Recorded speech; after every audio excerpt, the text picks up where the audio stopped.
Bienvenida al doctor Mario Javier Sama.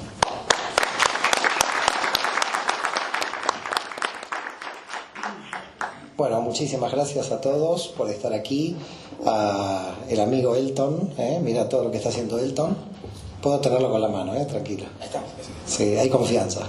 A Tami, que está ahí atrás, puedes venir más adelante, Tami. Al señor Israel Navarrete, y nunca tuve un guardaespaldas, así que le agradezco al señor Carmona, que lo han puesto guardaespaldas. Me siento como raro.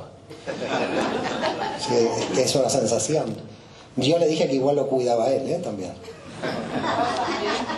No tengo el cuerpo de él para cuidarlo, pero bueno. Bueno, bienvenidos. Tenemos todo el día aquí. Espero que aguanten, ¿no? ¿Cómo están? ¿Contentos? Si les veo en un momento así muy nerviosos por lo que digo, tranquilos también. Porque después de 2000 años estos conceptos a veces empiezan a... Pero vamos a empezar por la parte histórica. Como bien dicho, digamos, Israel, vuestro amigo. Y tenemos la primera hora del seminario, Orígenes del cristianismo, los orígenes judíos del cristianismo, con lo cual hay que tratar de analizar qué sucedía en Judea en el siglo I, pero sobre todo me quiero ir un poco más atrás, sobre todo me gustaría ir al siglo -2, por lo menos, porque es ahí donde van a sentarse las bases de lo que va a ser Judea en el siglo I. Entonces, en realidad vamos a ir un poco más atrás. Esto no lo vieron en ningún YouTube, porque voy a ir un poco más atrás que el siglo -1. Así que nos vamos a poner en el -2. Va a ser un poco más atrás. Y quizás probablemente empezar con el año 330 a.C., -4, con la conquista de Alejandro Magno del Imperio Persa. ¿Por qué motivo se puede quizás comenzar ahí? Porque en realidad cuando Alejandro Magno conquista todo el Imperio Persa, que lo hace en 15, 16 años, aparece la ideología del helenismo, es decir, la cultura griega se expande por todo el mundo conocido de aquella época. Hablamos que Alejandro Magno, hacemos un recordatorio de todas las conquistas que realizó. Recuerden que realizó toda la conquista de Asia Menor, realizó la conquista de Grecia, el padre, antes, Filipo II de Macedonia. En definitiva, tienen que saber que para el año 320 a.C., hasta la India, hasta el río Indo, todo había quedado bajo la influencia griega. Esto quiere decir que el idioma griego se volvió el idioma internacional. Un poco como hoy es el inglés, así fue el griego del siglo IV a.C. Pero a partir de aquella época y un poco atrás, ya había comunidades judías fuera de Judea. Esto es muy importante, porque quiere decir que en la historia que vamos a explicar, en el nacimiento del cristianismo, siempre va a haber una tensión de dos partes que son muy difíciles de explicar en forma simultánea, y prefiero ya comenzar a explicarlas desde el siglo IV a.C., y es el judaísmo de la diáspora y el judaísmo de Judea. Y digo esta diferencia entre el judaísmo de la diáspora y el judaísmo de Judea, porque el judaísmo de la diáspora va a tener una mentalidad totalmente diferente al judaísmo de Judea, y del judaísmo de la diáspora va a venir Saúl de Tarso, San Pablo. Entonces, cuando nosotros analicemos en el siglo I el comienzo del cristianismo, si no entendemos qué sucedía en el judaísmo, no entendemos nada cómo se desarrolló el cristianismo.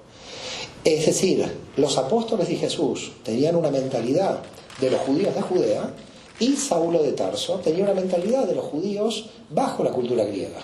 Y esos judíos bajo la cultura griega ya estaban en todas esas zonas desde el 4 a.C. Quiere decir que ya estaban muy helenizados. Muy helenizados, que quiere decir que inclusive las comunidades judías de habla griega ya no sabían leer en hebreo, ni estaban en contacto con la cultura hebrea. ¿Esto qué quiere decir? Que para algunos historiadores en el año 280 a.C. y para otros en el 250, se produjo lo que ustedes conocen como la traducción de la Septuaginta. La primera traducción de la Biblia del hebreo al griego. Y esto es muy importante. Tenemos dos elementos que yo ya considero fundamentales para que puedan entender que tenemos influencia de la cultura griega sobre las comunidades judías de la diáspora, y luego tenemos una Biblia que se traduce al griego con los problemas de traducción. Con los problemas de traducción que implican y van a también tener un efecto importante a la hora del nacimiento del cristianismo. Por tanto, cuando van a hacer el cristianismo, recordar esta consideración de lo que estoy diciendo. Judíos de la diáspora que no piensan igual que los judíos de Judea, que piensan diferente. Por eso el pensamiento de Saulo de Tarso no va a ser un pensamiento que solo se le va a inventar Saulo de Tarso, sino que Saulo de Tarso va a estar dentro de las coordenadas del pensamiento griego. ¿Va quedando claro esto más o menos? Voy bien con la velocidad de mi voz. Todavía no arrancamos, no estamos a 300 kilómetros por hora. Lo vengo haciendo lento para poder aguantar durante 48 horas. En consecuencia, ¿cómo afectó la cultura griega al pueblo judío? En realidad el pueblo judío, que había sido conquistado y el reino de Israel en el norte por Sargón II en el año 714, luego por los babilonios, Nabucodonosor termina el primer templo de Jerusalén en el 586 a.C., todos estos pueblos, en realidad, no fueron pueblos que al pueblo judío les constituyeran una amenaza. Los asirios, el primer pueblo, sí hizo desaparecer a las tribus perdidas de Israel. Después hablaremos de eso si quieren, porque hay todo un tema de la teología de las tribus perdidas que parece que las encontraron, una cosa muy misteriosa. Parece que en el siglo XXI aparecen tribus por todas partes, y hablaremos de eso si quieren.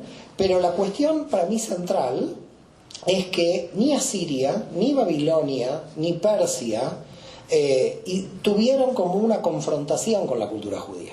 Es más, yo diría que, por el contrario, todo el calendario hebreo es babilónico, y alguna ideología dentro del texto bíblico entre Satán y Dios, como el texto del libro de Job, proviene más de Persia. Es decir, tuvieron influencia, pero no tuvieron con el pueblo judío una confrontación directa. Pero sí los griegos. Es decir, con los griegos aparece un problema que no es un problema político, sino que es un problema cultural. Los griegos desafiaron al pueblo judío a su asimilación, a su desaparición. Con los griegos el pueblo judío se encontró por primera vez con otro pueblo, con unas características culturales que amenazaban la identidad judía. Tanto Asiria, reitero, Babilonia ni Persia amenazaron la identidad judía como Grecia. Grecia amenazó la identidad judía no solamente porque en algún momento, y lo veremos, obligó al pueblo judío a realizar idolatría, esto dio lugar a la revolución macabea, ya lo veremos, sino que en realidad la cultura griega empezó a entrar en el mundo judío, de tal forma que ustedes, por ejemplo, saben que los griegos realizaban juegos de deportes desnudos. Era habitual en Grecia realizar juegos deportivos desnudos. ¿Qué sucedió en Jerusalén? Se abrieron gimnasios de gente desnuda. Con lo cual muchos judíos dijeron, qué bonito, vamos a participar de los juegos desnudos. Es decir, lo que empezó a suceder en Judea fue que empezó a entrar la cultura griega con el estilo de vida griego. Y por lo tanto el mundo judío dijo, ¿qué está pasando aquí? Aquí está pasando algo que no tiene que ver solamente con la idolatría, tiene que ver con un cambio en las costumbres. Hay mucha gente que no sabe inclusive lo que pasó cuando entraron los griegos a Israel. Muchos judíos se sentían avergonzados de ser circuncisos y se estiraban la piel del pene para parecer incircuncisos. Esto poca gente lo sabe. Esta era la influencia de la cultura griega. Es decir, todos los judíos, sobre todo los de clase alta, querían ser griegos. Les atraía la cultura griega. Querían hacer deportes desnudos, querían no ser circuncidados. Se empieza a perder la identidad judía y en consecuencia esto plantea un problema serio. El otro problema serio es el que dijimos anteriormente, el problema de la traducción. Tal fue el problema de la traducción del texto bíblico del hebreo al griego, que luego, unos siglos después, los rabinos decretaron que el día de la traducción iba a ser un día de duelo para el pueblo judío. Durante muchos siglos hubo un día en el calendario judío que, además del día de la destrucción de Jerusalén, era el día de la traducción de la Biblia al griego. Ese día para todo el pueblo judío era de duelo, porque la gente leyendo en griego leía mal el texto bíblico. Y por lo tanto era una traición al texto hebreo original. Tampoco mucha gente sabe que existió en la antigua Judea un día de duelo decretado por el día de la traducción del texto al griego. Para que vean claramente todos los problemas que causó la influencia de la cultura griega sobre el pueblo judío a principios del siglo -3. Pero sobre todo lo que sucedió fue que esto produjo luego una rebelión. Entonces, mientras Alejandro Magno existía, que existió muy poco tiempo, luego murió sin descendientes conocidos, no se sabe si los mataron o no, la cuestión es que entre todos los generales del imperio de Alejandro Magno, se dividió el imperio de Alejandro Magno en varios reinos. Un reino eran los greco-sirios y otro reino eran los greco-egipcios. de los reinos que nos interesan. Había otros reinos griegos en otros sitios. Los greco-egipcios eran muy tolerantes con la cultura judía y con la religión judía. Eran los Ptolomeos. De hecho, la última Ptolomea va a ser Cleopatra, muy conocida.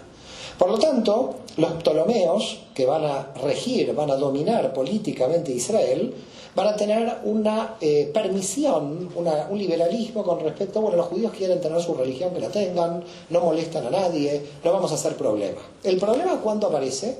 El problema aparece entre el 210 y 200 a.C., cuando los greco-sirios conquistan Judea contra los greco-egipcios. Es decir, los sirios helenizados, los greco-sirios, que son los seleucidas. La dinastía de los seleucidas de Siria, descendientes de un general de Alejandro Magno también, van contra Egipto y conquistan Judea. Y a diferencia de los greco-egipcios, los greco-sirios quieren imponer la religión griega en Judea. Es decir, directamente no permiten lo que los egipcios quisieron, sino que quieren imponer, quieren hacer desaparecer la religión judía. Y por lo tanto, en el año 167 a.C., y recuerden bien esta fecha, porque el 167 a.C. empieza nuestra historia realmente, con respecto al origen judío del cristianismo. En el 167 a.C. se levanta la familia de los macabeos. De ahí que los judíos en todo el mundo festejamos Hanukkah, fiesta de las luminarias que Yeshua de Nazaret festejó y está en el Evangelio de San Juan, cuando dice, subió Yeshua a la fiesta de la dedicación al templo. La fiesta de la dedicación es la dedicación del templo de Jerusalén. Por lo tanto, alguien que observe lo que hacía Yoshua tendría que festejar Hanukkah, porque Yoshua también festejó Hanukkah. Con lo cual, en el 167 empieza la rebelión de los macabeos, de la familia de los asmoneos, y esa familia levanta al pueblo judío contra los greco-sirios en una guerra de 25 años, desde el 167 a.C. al 142 a.C. 25 años de guerra fue la guerra de los macabeos. ¿Cómo terminó? En el 142 a.C., el ejército judío entra en Jerusalén, libera Jerusalén y declara Judea independiente del poder. Vuelve Judea a tener independencia que había perdido desde el 586, cuando Nabucodonosor destruyó el primer templo de Jerusalén. Por tanto, en el 142 a.C., los macabeos entran en Jerusalén, entran en el templo y se declaran reyes en Judea. Es decir, aparece el reinado de Judea. Y aquí aparece el momento clave, recuerden. ¿Por qué el momento clave? Los macabeos, cuando entran en Jerusalén, los sacerdotes les dicen, ustedes no son reyes legítimos. ¿Por qué no son reyes legítimos? Porque los macabeos no descendían de David. Y solo podía subir al trono de Israel los descendientes de David de la tribu de Yehudá, de la tribu de Judá. Los macabeos no pertenecían a la dinastía de David y por lo tanto fueron declarados ilegítimos por los sacerdotes del templo. Esto más o menos, para que tengan una idea, es como que el poder constitucional vaya contra el presidente, ¿no? Más o menos. Entonces, ¿qué es lo que hicieron los macabeos? Muy simple, rodearon al templo de Jerusalén con el ejército judío y le dijeron a los sacerdotes, si no nos dices que somos legítimos, entramos a matar a todos los sacerdotes. Entramos en política, ¿queda claro? Y los sacerdotes dijeron, me importa un poco lo que digan, son ilegítimos. Entonces, ¿qué hizo el ejército judío? Por orden de los macabeos, entró en el templo a matar a los sacerdotes. De los sacerdotes que huyeron del templo, porque no todos fueron muertos por los macabeos, esos sacerdotes escaparon al desierto de Judá y fundaron el movimiento de los esenios. ¿Quiénes son los esenios? Los descendientes de los verdaderos sacerdotes que habían declarado ilegítimo al poder de los macabeos. ¿Me van siguiendo? Entonces tenemos los esenios, para que sepan cómo aparecen, porque si no la gente dice, ¿cómo aparece gente alrededor del Mar Muerto? ¿Qué pasó? ¿Se escaparon de la suegra esta gente? Sí, la gente cree eso, que los esenios, como eran todos hombres, tenían miedo a la suegra, aparecieron ahí. No es así. Se escaparon del ejército judío que había saltado, porque los macabeos querían ser reyes de Judea. ¿Qué importa si eran de la dinastía de David para ellos? Si habían dirigido la guerra 25 años. Después de 25 años de guerra les decís que no pueden ser reyes. Bueno, entonces se fundan los esenios. Después vamos a ver quiénes son los esenios. ¿Y qué hacen los macabeos? ponen en el templo de Jerusalén sacerdotes ilegítimos, es decir, sacerdotes que ellos legitiman a la dinastía de los macabeos. Y estos van a ser los saduceos. De estos van a aparecer Anás y Caifás. ¿Quiénes son los saduceos? Los saduceos son sacerdotes que están con el gobierno, pero con un gobierno que no era legítimo. Y los esenios son los que en realidad seguían legitimando a la dinastía de David y querían esperar un Mesías que restaure la dinastía de David. Por lo tanto, estos son los dos primeros grupos que aparecen. Y mientras tanto, en el pueblo de Israel en general, aparece un movimiento de laicos que empieza a predicar por ahí y por acá, con la forma de maestros que aparecen espontáneamente del pueblo. Estos son los que se llama Geza Vermes, Geza Vermes fue un gran investigador de los orígenes del cristianismo. Recomiendo su obra Jesús Judío, de Geza Vermes, una historia muy interesante la de Geza Vermes, porque él venía de una familia judía que se salvó de la Shoah, del Holocausto, pero había sido criado por una familia católica, se hizo sacerdote y después volvió al judaísmo cuando ya grande. Fue profesor en Oxford. Así que recomiendo la obra Jesús el Judío de Geza Vermes. Geza es con Z, un judío húngaro. Con lo cual, ¿qué tenemos aquí? Lo que tenemos es saduceos en el templo de Jerusalén, que son ilegítimos, esenios en Qumran, en el desierto de Judea, y un movimiento de gente laica, de maestros que aparecen por aquí y por allá, maestro en hebreo que decir rabí, o rabinos, que van a dar lugar al movimiento fariseo. ¿Quiénes son los fariseos? Los fariseos son espontáneos maestros de la ley que van a interpretar el texto de la Torá a su manera, tratando de interpretarla como pueden, pero que no están vinculados ni con los sacerdotes legítimos ni con los sacerdotes ilegítimos. Ellos están fuera de todo el poder sacerdotal, están fuera del tema político, son estrictamente religiosos y van a tener una mentalidad estrictamente religiosa. Y el pueblo, que no está metido en todas las cuestiones políticas de sacerdotes legítimos y ilegítimos, lo que va a hacer es seguir a los fariseos. ¿Cómo estamos hasta ahora? ¿Me van siguiendo? ¿Se entiende el problema? Así ustedes pueden saber por qué aparecen fariseos, saduceos, esenios. Y luego ya veremos quiénes son los celotes. Pero en principio vamos a empezar con los saduceos. ¿En qué pensaban los saduceos? Los saduceos se decían descendientes de un sumo sacerdote llamado Sadoc. Sadoc fue un sumo sacerdote, hoy en hebreo llamado Cohen Gadol, de la época del rey David. Por tanto, los saduceos no creían en la resurrección de los muertos, porque entendían que el versículo de la Torá es: del polvo eres, al polvo volverás. Quiere decir que la única vida es esta, para los saduceos.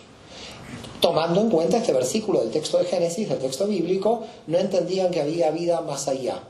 Y por lo tanto, los saduceos, que tenían todo el poder dado por los macabeos, en realidad se mantuvieron en el poder y constituyeron la aristocracia judía de Jerusalén.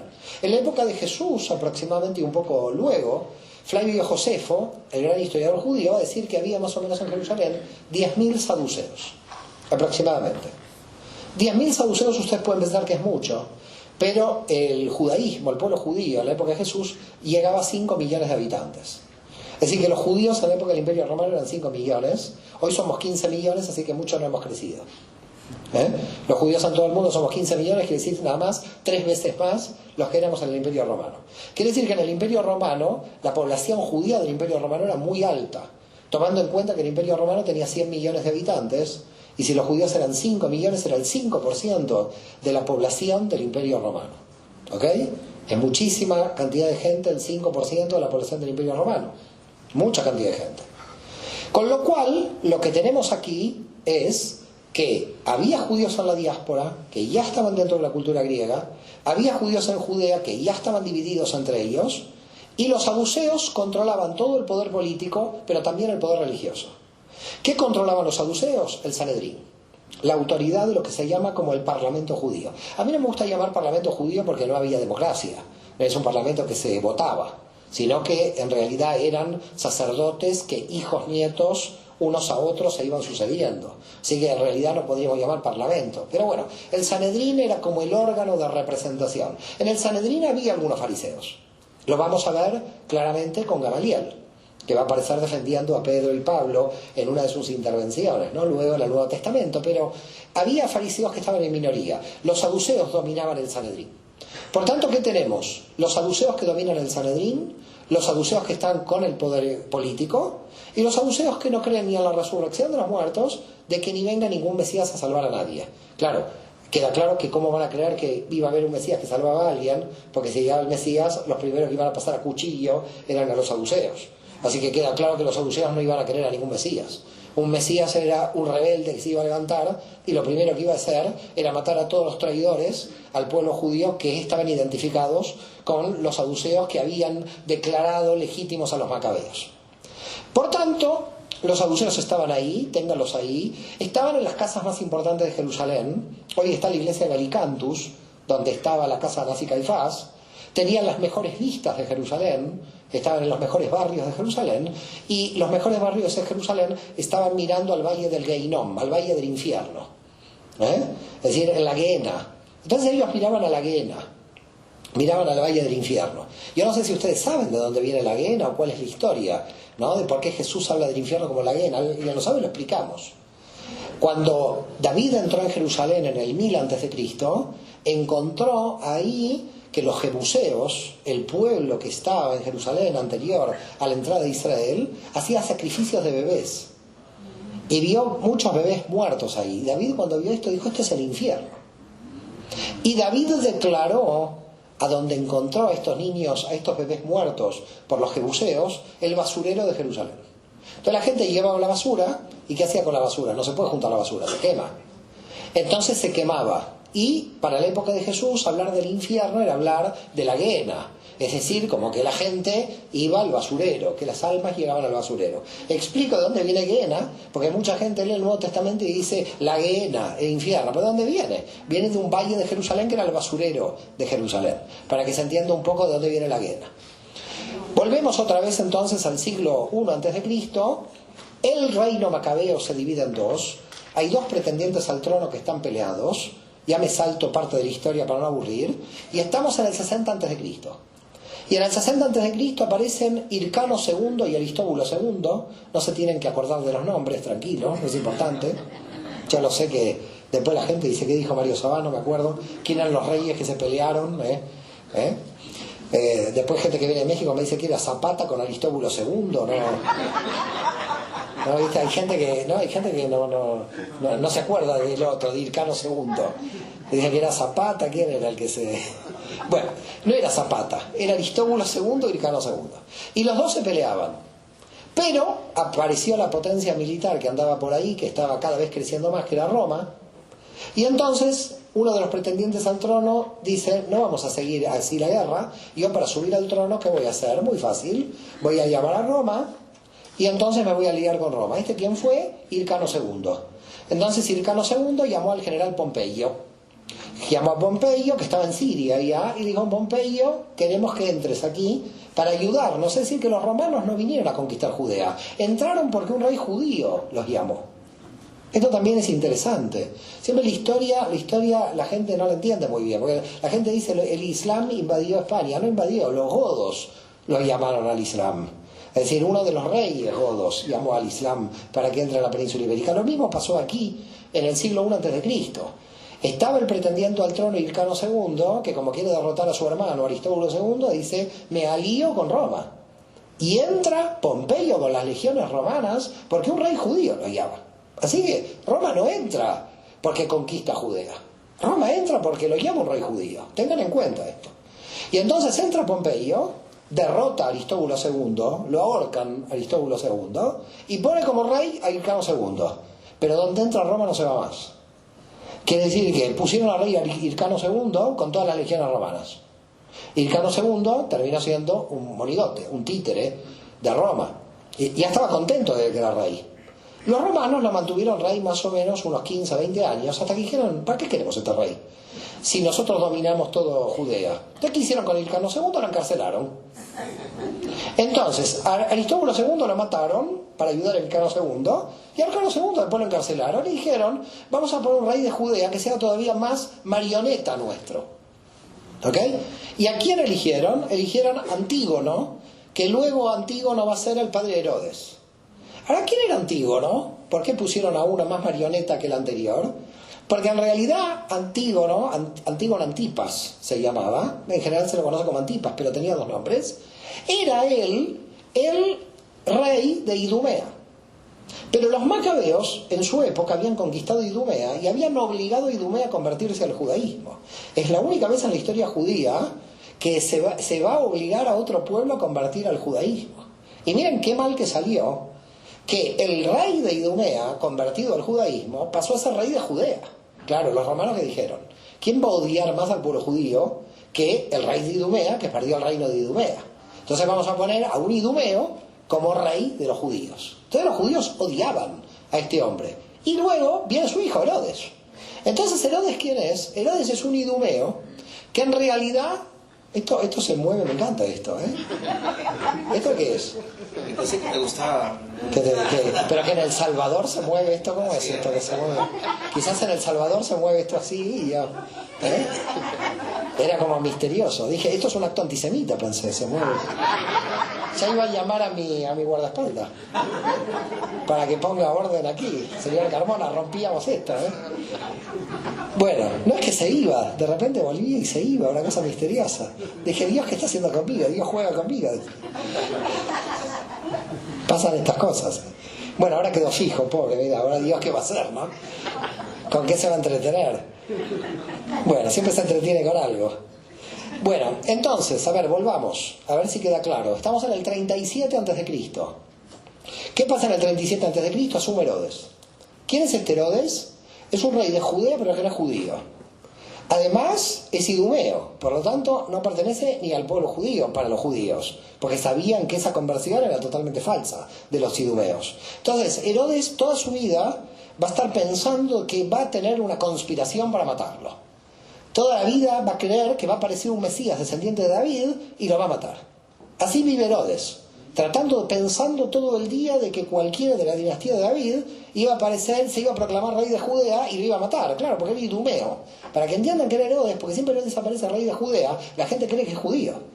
Claro que era judío por conversión, pero por conversión forzosa, con lo cual él se sentía idumeo. Y que quería que el pueblo judío lo reconociera, pero el pueblo judío no lo reconocía. Entonces, ¿qué hacía Herodes? Lo que habían hecho ya los anteriores, es decir, su padre y también Hircano II, con las legiones romanas. Estaba con las legiones romanas apoyado por las legiones romanas y también por los saduceos. Entonces, los que más se oponían y los que querían que se restaure la dinastía de David eran los fariseos. ¿Quiénes son entonces son los fariseos? Pues los fariseos, lamentablemente, ustedes en el Nuevo Testamento lo tienen como muy mala fama, ¿no? Lo tienen mala fama, pues fariseos hipócritas todo el tiempo, y ustedes en su mente les quedó que los fariseos son los malos de la historia. Pero hay que tener cuidado, Pablo era fariseo. En consecuencia, no eran los malos de la historia. Había algunos fariseos que eran hipócritas, pero no todos. Para que tengan en cuenta algo, en el siglo I a.C. había entre 12 y 14 grupos fariseos. No todos pensaban igual y todos se criticaban unos a otros. Fíjense qué interesante que el Talmud, que es la tradición oral judía, que pertenece a la concepción mental de los fariseos, critique a 7 grupos fariseos como hipócritas. Es decir, el Talmud, que es una construcción de los fariseos, critica a grupos fariseos. Por lo tanto, lo que hay que tener en cuenta con los fariseos es que no era un grupo tan compacto como los saduceos, sino que cada rabino, interpretando a su manera el texto de la Torá, creaba su propio grupo. Entonces, cada grupo seguía a su rabino. Entonces, ¿usted le gustaba un rabino? Se iba con este rabino. Un poco pasa en las comunidades judías de todo el mundo hoy. Uno le gusta un rabino, se va. Ahí, se va a esa comunidad. Este rabino no me gusta, bueno, también con los pastores creo que pasa lo mismo. No me gusta este pastor, me voy al otro pastor. Pero si no me gusta ningún pastor, me quedo solo. Este es el problema, ¿no? Entonces, ¿qué pasa? Me gusta un rabino, no me gusta el otro rabino, entonces voy eligiendo qué rabino. En realidad, en el siglo I hubo dos grandes escuelas. Dos grandes escuelas de pensamiento que se analizan, que aparecen en el texto del Talmud, y que cuando en la época de Jesús, cuando en la época de Yoshua aparece Yoshua, ya estas escuelas eran muy firmes y hacían libre debate, y este libre debate fue una tradición o una ideología importante que el propio pueblo judío sí heredó de Grecia. Es decir, de Grecia no estaba todo mal. Todas estas costumbres eran malas, las que yo comenté al principio de la conferencia, pero había una costumbre griega que en realidad entró en el pueblo judío y los fariseos la adoptaron como buena, el libre debate.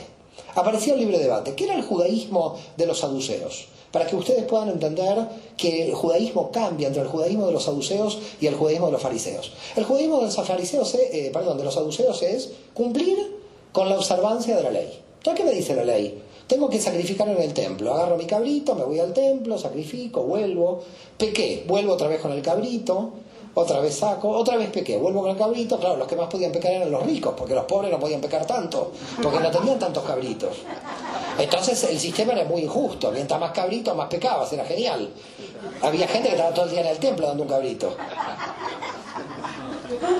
Cuidado, que esto no cambió 2000 años después.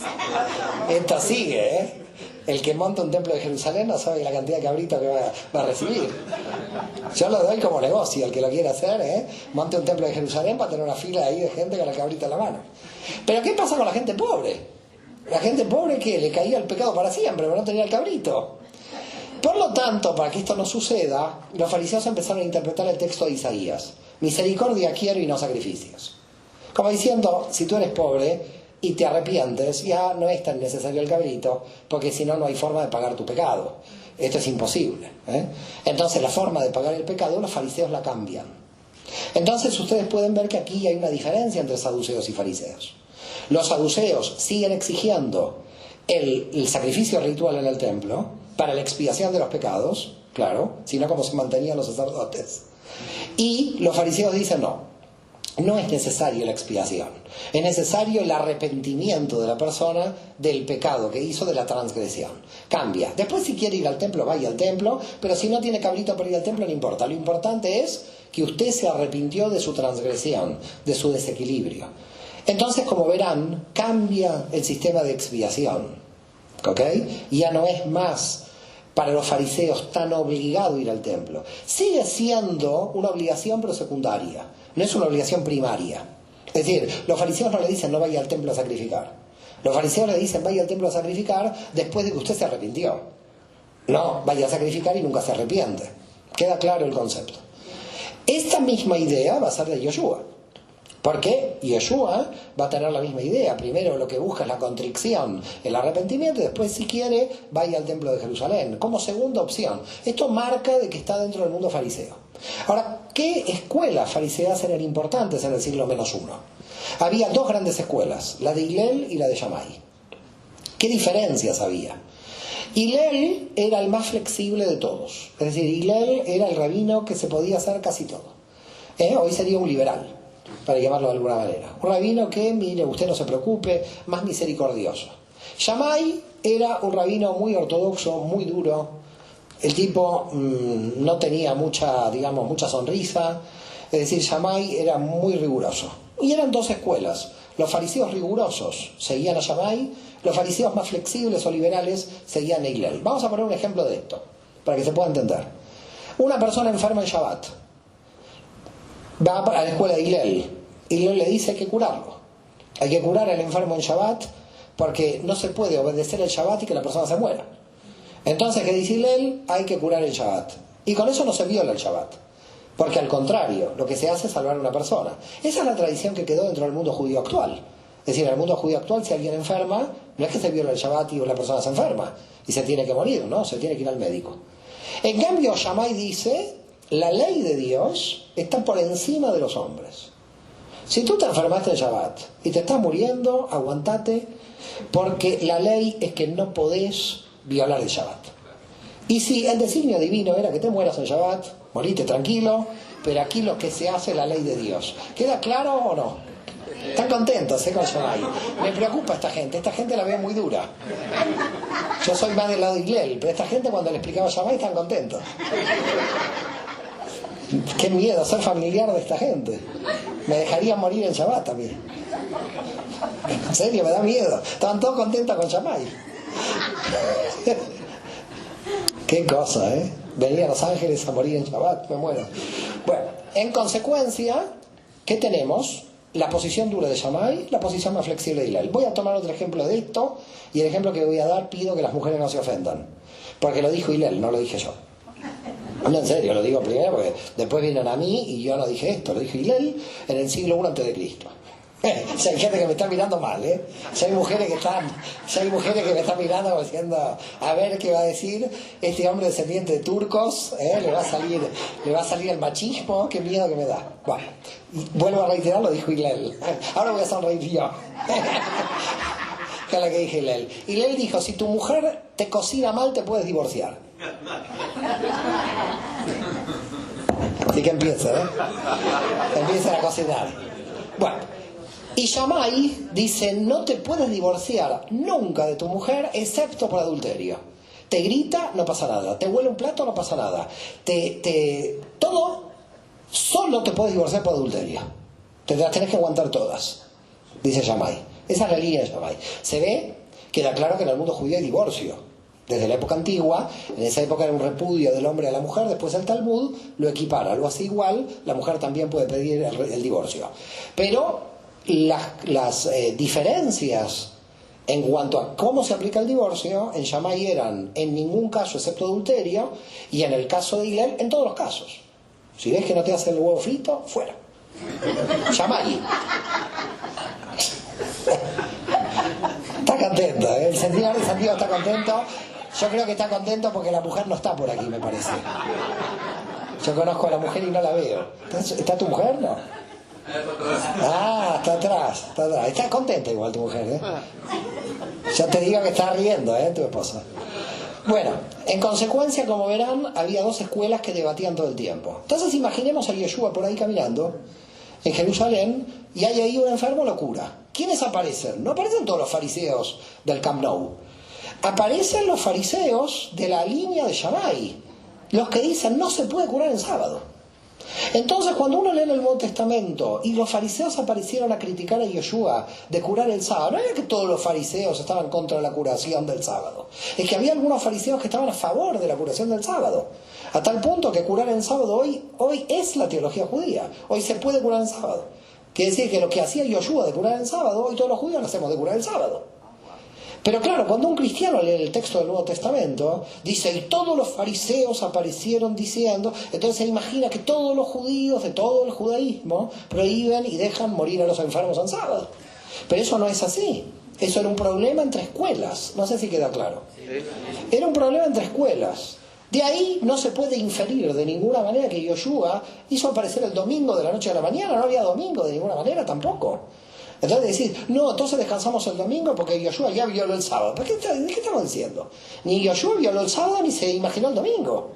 Yoshua estaba interpretando el Shabbat a la manera de los fariseos de la escuela de Hillel, de manera flexible, no sé si queda claro. Pero claro, 2000 años de generalizar a todos los fariseos hace que esto hay que explicarlo bien a la gente. Porque si no, la gente dice, todos los fariseos, todos los judíos, todos los cristianos, se arman unos líos aquí mentales de que la gente no tiene claro qué. Y hay que tratar de aclarar. Entonces estamos hablando de fariseos contra fariseos. Había otras escuelas en el medio que tomaban algunas ideas de Shammai y otras ideas de Hillel. Entonces nosotros podemos ver, si hacemos el análisis de Yoshua, ya claramente qué ideas en Yoshua son de la escuela de Hillel, qué ideas de Yoshua son de la escuela de Shammai. Vamos, por ejemplo, a la adúltera.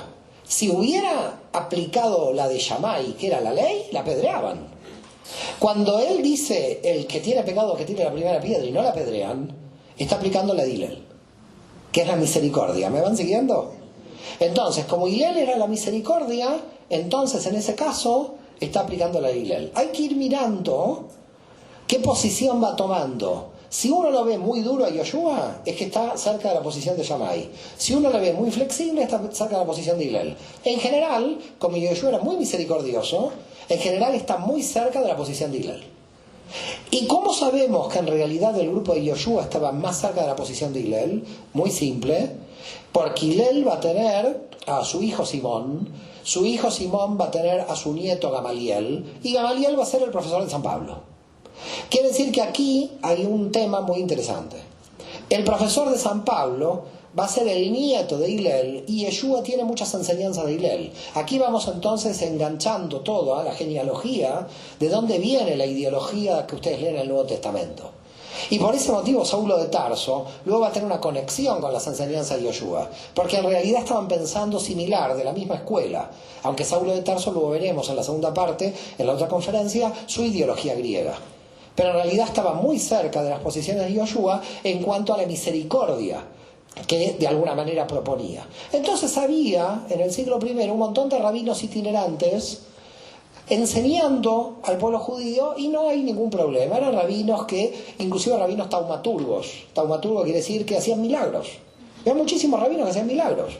Si ustedes no creen, Yeshua hizo milagros, ¿no? Yeshua hizo milagros y otros rabinos también. Estaba, por ejemplo, Oni Amenagel, se llama el creador de círculos.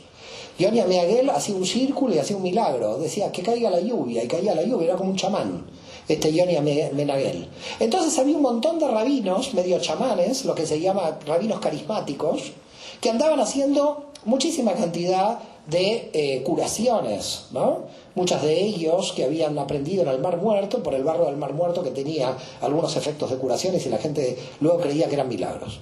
Más allá de esto, lo que quiero decir es que Yoshua era como un prototipo de maestro judío, de entre todos los maestros, que cuando aparece empieza a tener cierta fuerza en la región de Galilea. Es verdad que él no aparece de la noche a la mañana, sino que en realidad lo que hay que hacer es ver también todo un contexto en el que aparece, que en general también se saltea el contexto y se va directamente a sus enseñanzas. Digo, ¿por qué me gustaría el contexto? El contexto me gustaría porque hay cierta información en apócrifos, es decir, en los evangelios no canónicos, que es muy interesante porque marcan las tradiciones judías que existían en esa época. Es interesante que en el cristianismo en general se dice, no, apócrifos no son canónicos. No, si habla de apócrifos, entonces es inválido lo que está diciendo porque no está hablando de canónicos. Yo me cuidé de eso y en todos mis libros siempre cité canónicos, para no tener la crítica de que cito apócrifos. Aunque en realidad los evangelios apócrifos son citados por muchos teólogos cristianos. Pero para que no se me haga una crítica a la investigación, yo me cuidé de nunca citar apócrifos, para que se vea que la investigación se podía probar desde el punto de vista solamente canónico. No sé si me entiendan. Pero de todas maneras hay apócrifos muy interesantes. ¿Por qué? Porque el propio cristianismo sabe de los abuelos de Jesús, Joaquín y Ana, por los apócrifos. Joaquín y Ana no aparecen en los canónicos. Entonces cuando aparece en el santoral Joaquín y Ana es muy curioso, porque la iglesia no acepta los apócrifos, pero Joaquín y Ana los leen los apócrifos. ¿Qué hacemos? ¿Aceptamos o no aceptamos? Están en el santoral Joaquín y Ana, que son los abuelos de Jesús, pero porque aparecen en los evangelios apócrifos, no en los canónicos. Esto es una contradicción que se las dejo para que se diviertan este fin de semana. Yo no la voy a resolver porque yo no pertenezco a la Iglesia Católica, así que se la dejo para que digan por qué no está Santana y San Joaquín si no están los canónicos. Bueno, parece ser que esta parte de los apócrifos fue aceptada. Bueno, ¿quién era el señor José? No el señor José de Egipto, no me voy tan atrás. Si no, no hay seminario acá. Me voy al señor Yosef, el padre de Yoshua. ¿Quién es este hombre? Este hombre era un viudo, que dice los apócrifos que llegó al templo de Jerusalén y se la dieron a Miriam, que tendría entre 8 y 10 años, como esposa. La pregunta es, en apócrifos, por supuesto, se queda claro por qué quedaron apócrifos. Porque Yosef, cuando se la dieron, dijo, yo no la quiero. Claro, esto no podía aparecer en canónicos. Decía que el Espíritu Santo decía que él la tenía que aceptar. No aparece esto. En apócrifos aparece que él no la quiere aceptar. Dice, ¿qué hago con esta niña? Dice el texto de apócrifos, Yosef era viejo. Viejo es entre 40 y 45 años en el siglo I.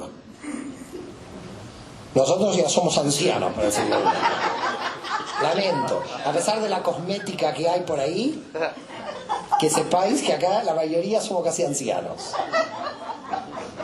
Entre 40 y 45 años el tipo era viejo. Claro, le dieron uno de 8 años, queda claro que era viejo, ¿no? Entonces, ¿por qué el templo de Jerusalén sacaba a las niñas del templo de Jerusalén? ¿Y por qué el templo de Jerusalén tenía niñas dentro del templo? El templo de Jerusalén tenía a las huérfanas de los sacerdotes. Y Joaquín y Ana eran de familia sacerdotal. Por tanto, María, la madre de Jesús, era de familia de los sacerdotes, de Cohen Gadol. Es decir, Jesús era, por sus abuelos maternos, descendiente de los sacerdotes. Recuerden esto, porque cuando nace Caifás lo están juzgando. Saben que es el nieto de los sacerdotes, que es nieto de Joaquín. Es alguien del establishment el que se está levantando. No es el Jesús del pesebre y del pueblo. Es un nieto de Joaquín. Y dicen los apócrifos que Joaquín era un hombre rico, con más de 6.000 cabezas de ganado. María viene de una familia rica de Jerusalén, no de una familia pobre. Pero queda huérfana y queda dentro del templo de Jerusalén. Y el templo de Jerusalén a los huérfanos de los sacerdotes muertos los cuidaba como una especie de seguridad social dentro del templo, pero a las niñas, antes de llegar a los 12, si tenían la regla, impurificaban el templo por la sangre. Entonces tenían que entregar a las niñas antes de que las niñas se desarrollaran y impurifiquen el templo. Por tanto, aparecen viudos, ¿y qué hacen con los viudos? Tome, 1, 2, 3, 4 a cada viudo. En Apócrifos, Yosef se niega, dice, yo ya tengo 6 hijos del primer matrimonio. Tenía 4 hijos varones y 2 mujeres, que aparecen como hermanos de Jesús luego en una de las prédicas, hermanos mayores del primer matrimonio de José. Pero él no quiere tener a Miriam, no quiere, dice, me están dando una joven, yo no sé qué voy a hacer. En Apócrifos dice el sumo sacerdote, Dios te obliga a llevártela. Entonces el pobre hombre se la lleva, dice, si Dios me obliga, ¿qué voy a hacer? Pero entonces muchos viudos se iban yendo con niñas, que no podían tocar hasta que no se desarrollaban, y por lo tanto ustedes pueden ver en todos los cuadros de los museos en Europa, el señor José con 50 años y la Virgen María con, no sé, 15 o 16. Porque esa era la diferencia de edad que tenían, dado este problema que había aparecido. Entonces, la primera cuestión es que Yeshua va a nacer de alguna manera de un padre ya muy avanzado en edad, con una familia constituida del primer matrimonio, y aparece en Apócrifos estudiando las letras hebreas, enfrentando a los maestros en letras hebreas, y esto nos lleva a la conclusión de que las bases de la Kabbalah que vamos a ver mañana, con respecto a la simbología de las letras hebreas, Yoshua probablemente las sabía, las conocía muy bien. Y desaparece en un momento de la historia, porque seguramente estuvo estudiando con muchísima cantidad de escuelas, porque prácticamente tenemos una desaparición de Yoshua durante muchos años, y cuando reaparece con su primo, Juan el Bautista, de la misma familia que él, y que ya sabemos cómo empieza la historia. Juan el Bautista muere decapitado y empieza la prédica. Ahora, ¿qué predica? Predica lo que todo rabino predica, pero tiene un punto que marca una diferencia con respecto a otros discursos de otros rabinos. Y ese punto está por llegar al reino de Dios. Hay un punto en Yeshua que es, el reino llega. La pregunta, ¿qué es el reino? Este es otro problema. Pero el reino de Dios llega, se va a instaurar el reino de Dios. Y cuando dice se va a instaurar el reino de Dios, está pensando en una metanoia, en una conversión del corazón de la gente. Por eso Lucas va a decir, porque el reino está dentro de vosotros. Ahora, la pregunta es, Yeshua era cristiano, era evangélico, era musulmán, ¿qué era Yeshua? Era judío por todos lados. Es decir, si nosotros vamos al texto de Levi ben Alfeo, al texto de San Mateo, vamos a encontrar que dice, no he venido a abolir la ley ni los profetas, he venido a dar cumplimiento. Luego nos podemos a pensar, si quieren debatimos cumplimiento de qué. Pero más allá de qué cumplía o no, también tenemos el texto de Mordejai ben Yohanan. No sé si conocen ese texto. Es el texto de San Marcos, que yo lo digo en hebreo. El texto de Mordejai ben Yohanan, que dice claramente, cuando un escriba le pregunta ¿cuál es el principal mandamiento? Yo lo voy a decir en hebreo, dice Shema Israel, Adonai Eloheinu Adonai Echad. Ahora, el principal mandamiento, que es la Trinidad, no hay ninguna Trinidad ahí.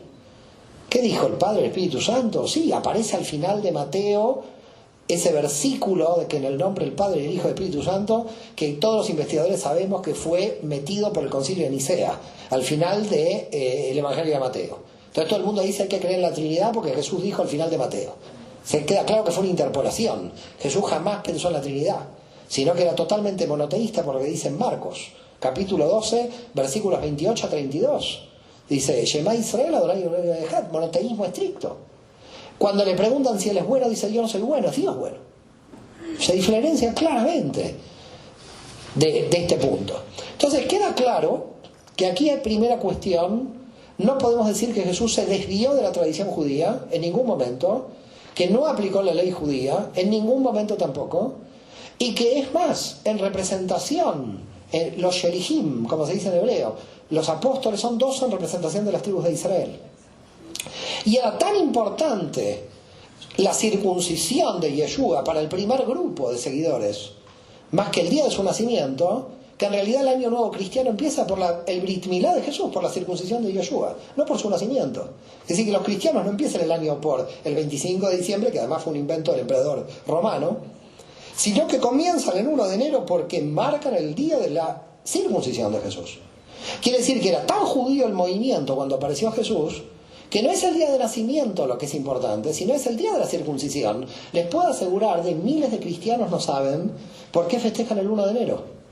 Si usted sale a la calle y le pregunta a alguien, cualquiera, ¿por qué se festeja el 1 de enero? Dice porque está en la agenda. No lo digo en serio, es grave. Es decir, no tiene ni idea por qué empieza el año nuevo. El cristiano tiene que saber que le cortaron el prepucio a Jesús y por eso tiene que brindar. Porque es la circuncisión de Jesús. ¿Y por qué la circuncisión de Jesús si no su nacimiento? Porque los judíos que le seguían a Jesús eran conscientes de que el pacto con Abraham, la entrada a la alianza, era mucho más importante que el nacimiento. Les cuento una anécdota que no la dije en ningún YouTube. Espero que esto no se cuelgue ahora. Mi abuelo, hasta que me circuncidaron, no me tocaba. Porque decía que no había entrado en la alianza. Si quiere tocar a su nieto o bebé, no, este hombre no está en la alianza, decía. Fuerte, ¿eh? Es muy fuerte esto. Es decir, no me levantó mi abuelo porque yo todavía no estaba dentro de la alianza. Y estoy hablando del siglo XX. Así que imaginemos 2000 años atrás, el grupo de judíos que entiende que el 1 de enero, el primer día del año de los cristianos, tiene que ser la circuncisión. Y eso se ha perdido. Y creo que hay que volver a recordar eso. Por eso Santo Tomás de Aquino va a decir, el bautismo cristiano es nuestra circuncisión. Luego vamos a hablar del tema del bautismo con San Pablo. No quiero entrar ahora aquí. ¿Cómo estamos de tiempo? ¿Estamos bien? Porque yo sigo hablando, y yo, como ahora no tengo el programa exacto, tengo miedo de seguir hablando. Ya me dirán. ¿Cuánto tiempo tengo? Sí, pero me dicen cuando yo termino, porque ahora se me perdió mi... A las 11 empezamos las preguntas, ok. Entonces tengo que calcular que me quedan 20 minutos. Con lo cual, tenemos a los 12 apóstoles en representación de las 12 tribus de Israel. Claramente entonces viene a predicar al pueblo judío. Y claramente él dice en Mateo, he venido a las ovejas perdidas de la casa de Israel. Lo repite en Marcos también. He venido a las ovejas perdidas de la casa de Israel. Luego, claro, viene San Pablo con su teología, que es Israel. Entramos en otro problema. Pero es un problema de Pablo, no de Yoshua. Así que no podemos tomar a Pablo para entender que es el Israel de Yoshua. El de Yoshua es el Israel nació en Israel. No el Israel que se hablan los gentiles de Pablo. A mí me encanta Pablo. Y apoyo la idea de que el pacto se amplió con respecto a los gentiles. Pero esto no está diciendo Yoshua. Yoshua lo que está diciendo es que vino a las ovejas perdidas de la casa de Israel. Está hablando al pueblo judío. Cada vez que se le presentaba la cuestión de relacionarse con un no judío, el tipo se retiraba. No era tan universal como el Yeshua que nosotros creemos que vemos a través de las gafas de Pablo. Y lo vemos porque Pablo no lo conoció directamente, sino por revelación. Con lo cual, la cuestión es que Yoshua era un rabino que no quería salir del pueblo judío. Y aquí viene la cuestión del mesianismo, del Mesías. Desde el punto de vista histórico lo quiero tratar porque no quiero entrar en materia de fe porque no salimos nunca de ahí.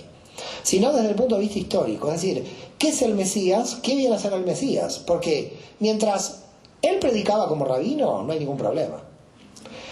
Mientras ese rabino, de alguna manera, el pueblo judío lo entienda como profeta, tampoco hay problema. Podía estar en un rango como Jeremías, como Isaías, como profeta de Israel.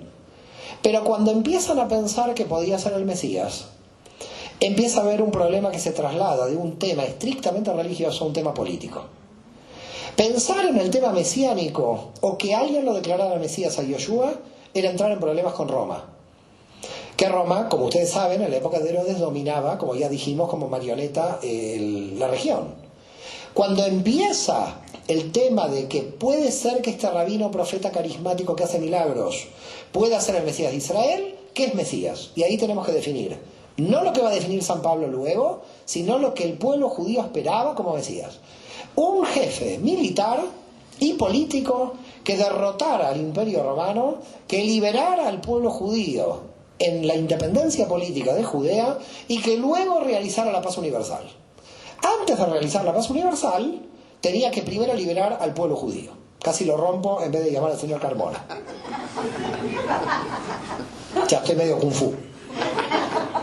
Entonces, ¿cómo se produce la redención? Es el problema. Había 3 teorías en la redención. La primera teoría es la teoría más fuerte.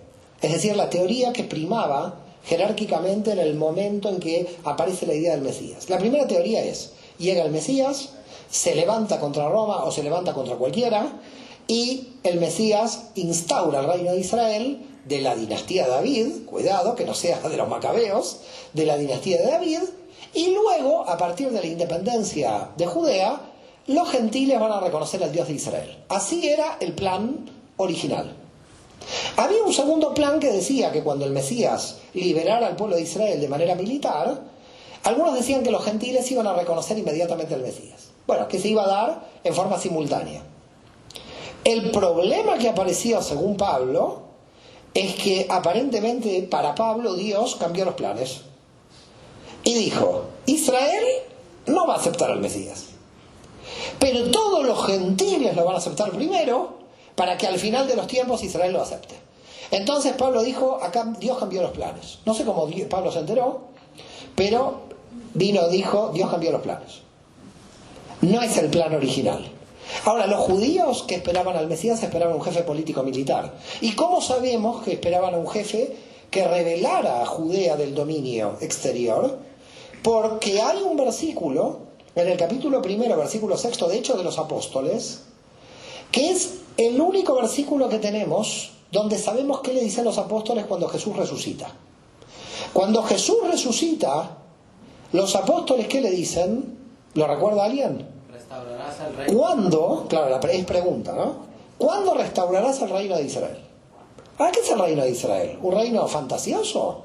No, el reino político. Lo que están diciendo los apóstoles ahí es ¿cuándo te vas a levantar contra Roma?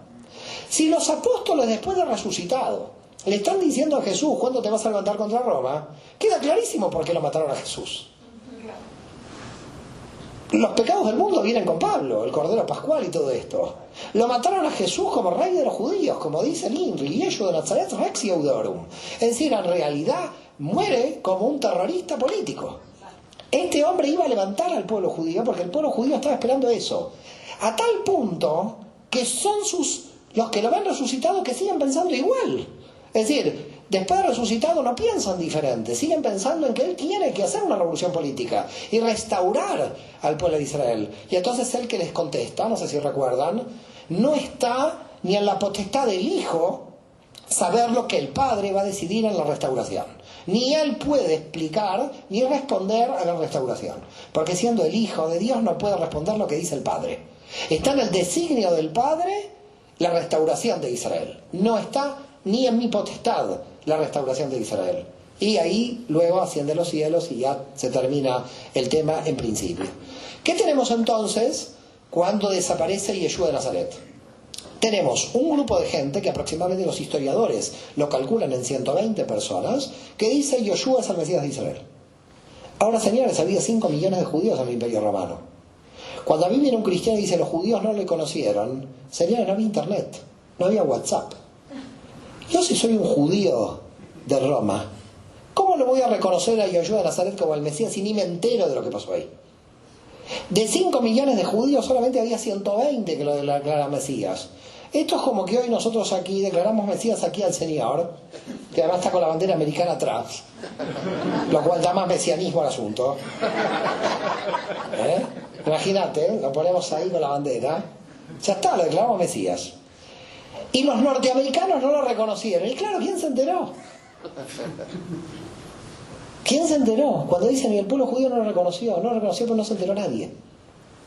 Había solo 120 personas. Entonces, cuidado cuando se explica la feligresía, las congregaciones, y los judíos no lo reconocieron. ¿Qué están diciendo? Nadie se enteró de nada. Había 120 personas que nada más dijeron es el Mesías de Israel. No había WhatsApp, no había Facebook, no había nada. La gente cree, Jesús Mesías de Israel, te lo mando por WhatsApp. 120 personas solamente dijeron Jesús es el Mesías de Israel, y otros grupos judíos decían que su rabino era Mesías de Israel, y el otro grupo decía que su rabino era Mesías de Israel, y había un montón de gente que era Mesías de Israel. Y que cada uno de los grupos que se levantaba como Mesías en Israel venía a Roma y los crucificaba. Porque Roma hacía represión preventiva, no sea que en un momento ya todos los judíos crean que es el Mesías y ahí se levante todo. Entonces había un grupito de 10, les mataba, había un grupito de 20, les mataba. Porque si se empezaba a sumar gente iba a haber una revolución, como la que pasó en el 66, que fue la revolución judía contra Roma, porque al final no la pudieron terminar. Mataron 10 de aquí con su Mesías, 20 de aquí con su otro Mesías, 30 de ahí con su otro Mesías, y llegó un momento que todo el pueblo judío se levantó al mismo tiempo. Por tanto, lo que Roma de alguna manera estaba intentando frenar, no lo pudo frenar. En un momento el pueblo judío realmente se rebeló. Desaparece Yeshua de Nazaret, quedan estos 120 con la idea de que entienden que venció a la muerte porque había resucitado. Esta es la idea como clave de todo el movimiento. Y a diferencia de otros grupos mesiánicos, que cada vez que moría su Mesías, el grupo desaparecía, esta vez el Mesías murió, resucitó y este grupo no desapareció. Este grupo quedó convencido de que Yeshua iba a volver por segunda vez, lo que ustedes conocen como la parusía. Iba a volver por segunda vez, pero no dentro de 3000 años con el papado, iba a venir ya. Pensaron que era apocalíptico, que iba a venir en cualquier momento, que tenían que estar preparados. Por eso en el primer cristianismo a la gente no le interesa los bienes, ni el matrimonio, ni nada. Pablo no es que no le interesa el matrimonio, es que dice, si ya viene Yeshua como el Mesías, ¿qué matrimonio? No tiene ni sentido casarse. Todos estaban pensando de que llegaba en cualquier momento Jesús de Nazaret, que llegaba por segunda vez. Eran apocalípticos, creían que llegaba el final de los tiempos, el final del mundo llegaba ya, era la última generación. Pablo decía, nosotros vamos a ver la redención. No pensaron que iban a estar los Borgia, Papa Francisco, todo lo que pasó luego. Ellos pensaban que se iba a producir ahí el reino de Dios. El reino de Dios está aquí. Dijeron, ha llegado, ha llegado. Y dijo Jesús, no vayan por aquí ni vayan por allá, el reino está dentro vuestro. La gente lo buscaba por aquí, lo buscaba por allá. Entonces empieza el movimiento a crecer, sobre todo con Simón Bariona. ¿Quién es Simón Bariona? San Pedro. Simón Bariona, este judío, que es judío, está casado, porque Jesús cura a la suegra. ¿Para qué se ríen? Jesús no curó a la suegra, así dice el texto. Jesús curó a la suegra. Por eso lo negó, ¿no? Es el famoso chiste. Hay dos chistes con la suegra. El de por qué lo negó, pero hay otro que no sé si lo saben, porque es del Antiguo Testamento.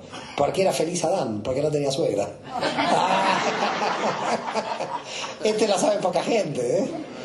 ¿Por qué feliz Adán? Porque no tenía suegra. Tami me mira con cara de pocos amigos, no sé si... Yo la verdad no sé por qué Tami me mira así. Bueno, entonces nos encontramos en el año 30. Jesús no murió en el 33, lamento decírselos, ni tampoco nació en el 0, también lamento decírselos. Seguramente nació entre el 6 al 4 antes del mismo, antes de Jesús, antes de Cristo, porque ¿cómo se llama? El censo de Herodes se realizó en el 4 antes de Cristo y algunos historiadores dicen en el 6. Y por lo tanto, cuando fue censado en Betlehem de Judea, indudablemente ya había nacido. Así que para todos los historiadores, ni Jesús nació en el 0, ni Jesús murió en el 33, ni Jesús murió con 33 años. Jesús murió con 36 años o 37, nació aproximadamente en el 6 antes de Cristo y murió en el 30. Y más o menos los historiadores saben casi la fecha de cuándo murió, el 7 de abril del año 30. Porque para que la Pascua hebrea caiga como tiene que caer, o cae en el 27 o cae en el 34. Y entonces se vio claramente que había caído el 7 de abril del 30. Así que sabemos claramente, 7 de abril del 30, la muerte de Jesús con 36, 37 años. Yeshua de Nazaret, Rex Yehudeorum, rey de los judíos. Los romanos pensaron, con el Sanedrín terminamos con otro terrorista que andaba por aquí, y todos están tranquilos. Algo muy importante que quiero destacar y que no me quiero olvidar antes de seguir, es el tema del juicio a Jesús. Porque aquí también hay otro problema. El problema es que cuando la policía del templo lo viene a detener, que es claramente la policía del Sanedrín, es decir, que no son los romanos los que lo detienen, son los aliados saduceos pro-romanos, el famoso Anás y Caifás. En realidad el Sanedrín tenía 70 miembros más el sumo sacerdote, serían 71. El Sanedrín no estaba convocado, porque era Pesaj, era la Pascua hebrea. Por lo tanto, habría que haber convocado lo que se llama el Sanedrín de emergencia, o el Sanedrín extraordinario. Entonces, primer punto, cuando Yoshua fue acusado, no estaba el Sanedrín en funciones por la Pascua hebrea. Segundo punto, se tenía que haber convocado el Sanedrín de emergencia, que era un tercio del Sanedrín, eran 23, y no se convocó el Sanedrín de emergencia. Lo que hizo Anás y Caifás rompió todas las reglas de la legislación judía. Y eso está en un libro que se los recomiendo, que se llama El proceso a Jesús, de Paul Winter. Libro que para mí es fundamental para entender el proceso a Jesús sobre las leyes romanas y todas las irregularidades legales que cometió Anás y Caifás. Por tanto, otra cosa que hay que tener cuidado es decir que la policía del templo se lo llevó al Sanedrín. Mentira. Ni estaba el Sanedrín legal, ni estaba el Sanedrín de emergencia. Se lo llevaron de manera totalmente ilegal, como seguramente se lo llevaban a tanta gente ilegal, como los famosos de América Latina desaparecidos, un poco así. Y lo querían hacer desaparecer igual, no había ninguna garantía legal. Reitero, ni Sanedrín de emergencia. ¿Qué hicieron? Lo pusieron en la cárcel de la casa de Anás y Caifás, en Galicantus, que seguramente si han estado en Israel, han visto la iglesia de Galicantus, que es la casa de Anás y Caifás. Abajo, es decir, tenía cárcel privada el sumo sacerdote. Mientras el sumo sacerdote estaba festejando la Pascua hebrea, tenía a 3 tipos prisioneros en su propia casa. Algo totalmente ilegal. Y entonces se le envía a Pilatos al otro día a la mañana. Para que se sepa claramente de que el Sanedrín no fue informado, que el Sanedrín se enteró luego del ajusticiamiento de Jesús. Que no se enteró en el mismo momento. Que sí había algunas personas confabuladas. Tampoco nos vamos a hacer los santos, no hay santos judíos en esta historia tampoco. Sino que a lo que digo es que no fue legal, nada más. Que no fue legal eso, que hubo algunos sacerdotes que sí estaban en complicidad para hacer ese acto. ¿Estamos de acuerdo? Pero que parece ser, vuelvo a reiterar, que no se hizo solamente en el caso de Yeshua en particular, sino que se hacía con cualquier prisionero que molestara a las autoridades constituidas ilegalmente de estos saduceos que venían de los impuestos por los macabeos, como ya lo habíamos analizado. Entonces este movimiento judío que va a seguir a Yoshua se empieza lentamente a expandir. Hay mucha gente que empieza a entrar en este movimiento. Dice Yoshua es el Mesías. En el mundo judío, ustedes quiero que sepan que cada 50 años, más o menos siempre aparece un Mesías. Porque también en el mundo cristiano hay como una especie de creencia de que apareció Yoshua como el Mesías y luego no apareció en 2000 años ninguno más. O que en la época de Jesús solamente apareció él. Entre el 30 antes de Cristo aproximadamente y casi el 60 después, más o menos en un siglo aparecieron 24 pretendientes a Mesías, además de Jesús, y cada siglo el mundo judío tiene a alguien que dice soy el Mesías de Israel. Hasta hace poco, a final del siglo XX, en el movimiento Chabad Lubavitch, el gran Rebbe de Lubavitch, mucha gente lo creía el Mesías de Israel. Y de hecho hay algunos judíos de New York y otros países que todavía siguen pensando que el rabino de Lubavitch va a volver. Un poco en los mismos términos que la parucía de Jesús. Lo digo porque si no mucha gente cristiana cree que los judíos rechazaron a Jesús, no hubo ningún Mesías en los 2000 años. No. Cada siglo aparece alguien que dice soy el Mesías de Israel, traigo la redención. Lo cual en principio no es malo, porque quiere decir que tenemos esperanza de que vamos a ser redimidos. Pero bueno, siempre terminan como, entre comillas, fracasando todos los Mesías que aparecieron. En este caso va a haber un dato importante, Saulo de Tarso, que es otra historia, porque es el marketing. Con lo cual a Saulo de Tarso lo dejo de lado y quiero terminar los últimos 5 o 10 minutos que me quedan tratando de ordenar el final de los orígenes judíos del cristianismo. Tenemos Yoshua de Nazaret, un rabino totalmente en línea con la tradición del pueblo de Israel, totalmente observante de la Torá de Israel, sí criticando las tradiciones de algunos grupos fariseos que él veía como tradiciones que violaban la Torá. Esto es claro, pero lo hacía en defensa de la Torá, no lo hacía contra la Torá. Jamás usted podía imaginar que Yoshua de Nazaret iba a estar por Galilea diciendo cambiemos el Shabbat por el domingo. Porque justamente lo que él quería era que se cumpliera el Shabbat. Es decir, lo que él quería, ahora, ¿cómo lo quería? A su manera. Es decir, ¿qué quiere decir a su manera? Bajo la tradición mucho más liberal y mucho más misericordiosa de la cual él. Muerto este rabino, que no sabemos si tenía autoconciencia mesiánica o lo declaró Mesías, y no quiero entrar ahí porque es un debate que no termina nunca, lo importante es que lo declaró Mesías, lo que lo siguieron. aparece un movimiento que va a tener una característica diferente de los otros movimientos. Y es judíos que, a pesar de su muerte, lo ven resucitado y dicen hay que continuar con este movimiento. Es el único movimiento mesiánico que va a tener continuidad en la historia y que va a crecer luego de que ese Mesías va a desaparecer de la historia, por lo menos físicamente hablando. Y los dirigentes de ese movimiento, que yo no puedo de ninguna manera establecer de que el dirigente es San Pedro, Simón Bariona, porque él elige a los dos en pie de igualdad. ¿Estamos de acuerdo? Y es más, si habría algún dirigente que nosotros podríamos considerar como dirigente jefe de ese movimiento, es Jacob ben Alfai, Jacobo ben Alfeo, el que aparece en el concilio del 50, en el concilio de Jerusalén, lo vamos a ver luego en la segunda conferencia, cuando hablemos de Pablo. Ahí tenemos todo un grupo, y en ese grupo, en ese concilio, va a empezar a aparecer la idea de que a todos los judíos hay que explicarles que Yoshua es el Mesías de Israel. Ahora la pregunta es, ¿por qué se expandió tan rápido el movimiento que en pocos años va a haber judíos que creen en Yoshua en Roma, judíos que creen en Yoshua en Éfeso, judíos que creen en Yoshua en Libia? Libia no era Libia en esa época, era Cirenaica. Por eso viene el de Cirene, que lo ayuda con la cruz. ¿Ok? ¿Por qué motivo?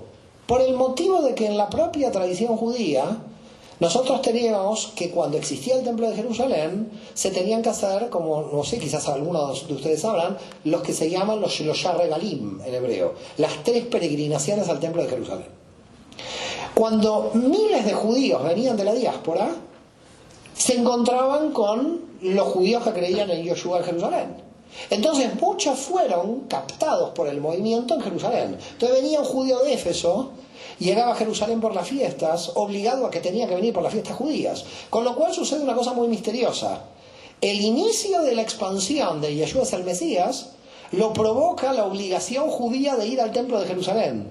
Es decir, la herramienta de expansión del primer cristianismo, para llamarlo de alguna manera, todavía no podemos llamar cristianismo a esto, sino judaísmo mesiánico, de ninguna manera puedo hablar todavía de cristianismo claramente, sino hasta el siglo II, para que todos estos judíos sigan a Yoshua y rápidamente aparecieran comunidades en la diáspora, era porque llegaban a Jerusalén y en Jerusalén estaba el grupo de Jerusalén que tomaba a muchos judíos de la diáspora que se convencían de que Yoshua era el Mesías de Israel y que al volver a sus comunidades de la diáspora volvían convencidos de que Yoshua. Entonces, como las 3 peregrinaciones judías obligaban a todos los judíos de todo el mundo a llegar a Jerusalén, para que tengan una idea, si no todo esto va a quedar en la teoría, Jerusalén tenía 80.000 habitantes fijos, lo que se llamaría la población estable. Para las fiestas, Pesach, Shavuot y Sukkot, es decir, Pascua, Pentecostés y Cabañas, llegaban 1 millón de personas. Una ciudad que tenía 80.000 personas recibió 1 millón. Cuando Jesús es crucificado, hay 1 millón de personas en Jerusalén. ¿Queda claro? Es un momento clave de que se entera todo el mundo de que está siendo crucificado. Si Jesús hubiera sido crucificado un día de la semana de cualquier día, se enteraban 3 personas ahí. Como fue crucificado en Pascua, se enteró muchísima gente de la crucifixión de Jesús. Porque estaban justamente por la Pascua visitando Jerusalén, cumpliendo con la obligación de ir al templo. Y esa gente es la que va a las demás comunidades y empieza Yoshua es el Mesías de Israel. Muchísimas gracias a todos.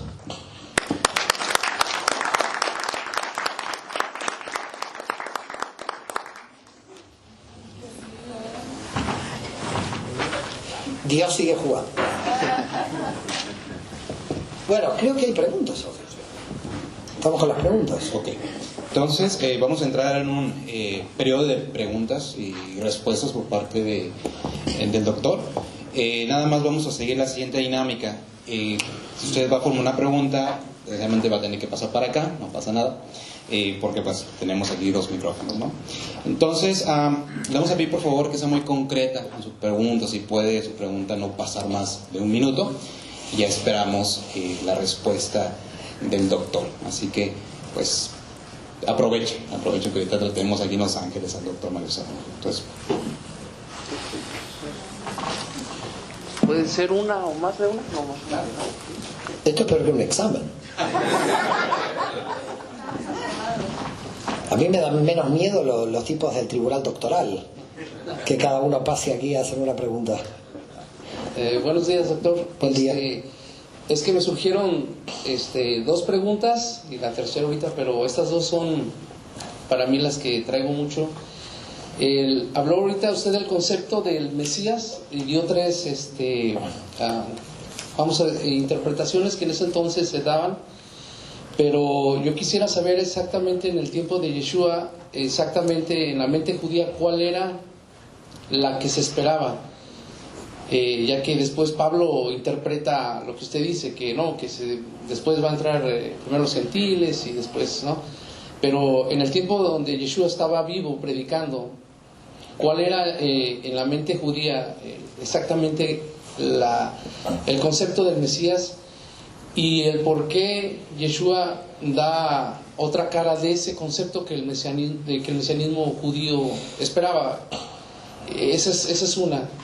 La otra sería acerca de la restauración del reino, la interpretación también en la mente judía en el tiempo de Yeshua, ya que usted habló en el libro de Hechos, cuando le preguntan cuándo se va a restaurar el reino. ¿A qué se refería en la restauración? Si era acerca de las 12 tribus o el concepto solamente davídico en el sentido de local, ya que en la carta de Santiago o Jacob dice en el primer capítulo, pues, y en el primer verso dice: Santiago, siervo de Dios y del Señor Jesucristo, a las 12 tribus que están en la dispersión. Entonces, ¿se tenía ese concepto de una restauración de las 12 tribus o solamente era la tribu el reino del sur, más bien? Esas serían mis dos. Bueno, o sea, no sé, salieron más, pero es lo que más quisiera. Si me podría contestar, por favor. Sí, cómo no. A ver, queda claro que la ideología de los judíos del siglo I era una rebelión militar, era una rebelión política, digamos, no es lo que ni el propio Yoshua pretende, porque Yoshua en ningún momento queda claro que quiere hacer una rebelión política, eso es clarísimo. Ahora, para que usted tenga una idea, hay que mirarlo de cómo lo mira Roma, porque una cosa es cómo lo miraba Yoshua, otro como lo miraba el judaísmo y otra como lo miraba Roma. Hay tres miradas aquí, diferentes. ¿Cómo lo miraba el judaísmo? Estaba esperando un Mesías de tipo militar, eso es claro. ¿Cómo lo miraba Roma? Lo miraba con miedo a lo que pensaban los judíos, un Mesías de tipo militar. Así que en realidad, tanto Roma como los judíos estaban de acuerdo en algo. Los judíos de levantarse contra Roma y Roma sabiendo que un Mesías se iba a levantar contra ella. Es decir, Roma admitía el concepto judío de rebelión militar. No sé si me están siguiendo. Ahora, Yoshua en su predica no se ve ese concepto. Se ve un concepto místico, se ve un concepto de transformación interior. ¿Estamos de acuerdo? Sí. Es decir, un concepto que claramente se conecta con la Kabbalah y se conecta con la mística judía. En el sentido que lo que él quería un cambio en el interior del corazón de la persona. Entonces, había como dos tipos de visión en el reino. Un reino exterior y un reino en el interior. Lo que estaba buscando Yoshua era un cambio en reino en el interior, que cambie el corazón de la persona. Siguiendo un poco las profecías de Jeremías con respecto al corazón de piedra y el corazón de carne. Es decir, que si usted me apura, Yeshua no era el Mesías que Israel esperaba, en el sentido de que él no quiere ser un Mesías militar, él no se quiere enfrentar contra Roma, él dice que no tiene sentido la guerra, que no tiene sentido un enfrentamiento, porque en realidad viene el Mesías para dar paz universal. Se tiene que liberar Judea sin guerra, una especie de Gandhi, para llamarlo de alguna manera. Es decir, Jesús no quería la guerra. Jesús no venía, Yeshua no venía como una persona que levantara a Israel. Quería el cambio en el corazón de la gente. Ahora, miremos la cuestión desde Roma, que esto es interesante. Imagine que alguien predica igual que Yeshua, que tiene que cambiar el corazón de la gente. ¿Estamos de acuerdo? E imagine que los que quieren cambiar el corazón ahora son 30 o 40 mil personas. Esto es un movimiento político. Entonces, el problema es que aunque usted crea un movimiento pacífico, para las autoridades se vuelve peligroso, porque no saben esas autoridades cuándo ese Mesías, que hoy está hablando de paz, puede cambiar de parecer. Si dejaban al movimiento crecer, estamos viéndolo desde Roma ahora, ¿se entiende? Sí. Estamos cambiando, no lo estamos mirando ni desde los judíos ni desde Yoshua, estamos mirando de Roma. Imagínense que está hablando de paz universal, pero cada vez hay más gente. Realmente lo que pasó con Gandhi. Miles de personas que se unían al movimiento de Gandhi, que Gran Bretaña ya no podía matar más gente. Es decir, se volvió un problema político, aunque Jesús no lo planteaba en términos políticos. Aunque Yeshua no lo planteaba en términos de una rebelión, el miedo de Roma era que esa prédica de la interioridad de la persona termine siendo un factor político en el que se enrede la política, con el peligro de que ese Mesías podría cambiar también de parecer, de que tenía 50.000 seguidores por la paz, que un día se podía levantar y decir, vamos a la guerra. Es decir, quiero mirarlo desde Roma para que usted lo entienda. Entonces Roma y los judíos en el siglo I esperaban a un Mesías de tipo militar. En el discurso y en el pensamiento de Yoshua, de ninguna manera. Además es clarísimo cuando él, y ustedes lo tienen en el texto de los evangelios, ¿no?, cuando va Malco, el soldado de la policía del templo, y le corta la oreja a Pedro, a Simón Bar-Yoná, porque saca la espada a Pedro y se quiere enfrentar. Pedro estaba armado. Otra de las cosas que también son interesantes del relato evangélico, es decir, cuidado, Jesús hablaba de paz y amor, pero el otro estaba con el arma en la mano. Entonces imagínense que yo estoy con una pandilla de tipos armados y hablo de paz y amor. ¡Opa! No, mírenlos desde Roma, quiero que lo vean desde Roma.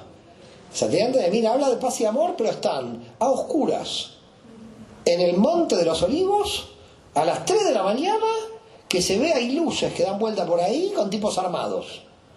Entonces imagínense que usted está en la casa, en su casa, y ve gente que da vueltas por ahí con luz enfrente de su casa, que se mueven por ahí, que le digan la información que esta gente está armada, que le dicen que el que predica por ahí habla de paz y amor, pero hay 12 personas dando vueltas por ahí enfrente de su casa que usted no sabe quiénes son.